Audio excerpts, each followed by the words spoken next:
Nous avons donc décidé de commencer une pièce musicale. Le premier choix qui se pose à nous maintenant est de choisir des sons. Et comment le faire? On peut se trouver, quand on commence à écrire une pièce, dans 3 cas de figure. Donc, on peut écrire de la musique instrumentale. Ou bien, on peut écrire de la musique avec des sons enregistrés.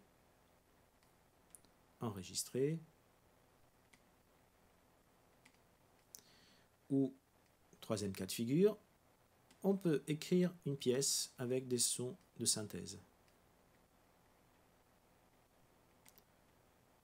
Et notre pièce, évidemment, peut être une pièce mixte, elle peut contenir à la fois ça, ça et ça, mais bon, ici, c'est les cas extrêmes. Hein. Disons que on écrit une pièce uniquement instrumentale, uniquement enregistrée, uniquement de synthèse.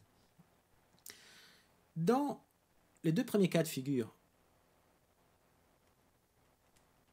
les sons, le choix de sons, d'habitude est fait avant. Est fait, dans le cas de la musique instrumentale, en parlant avec les instrumentistes ou en écoutant des pièces de musique avec la partition, en essayant de regarder comment d'autres compositeurs ont écrit des passages, des traits qui nous semblent particulièrement intéressants pour notre pièce à venir. Et dans le cas des sons enregistrés, en choisissant les sons plus pertinents, les sons qui nous plaisent le plus, comme on ferait ici dans notre test lab, où il est peu probable qu'on arrive à utiliser tous ces sons. Et il n'est pas très intéressant de tous les utiliser dans une seule pièce. Donc, en les écoutant, on choisit, on met de côté les sons qui nous plaisent le plus, disons.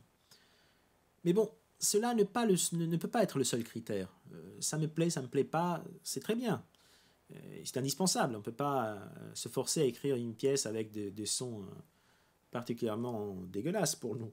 Mais ça ne peut pas être le seul critère.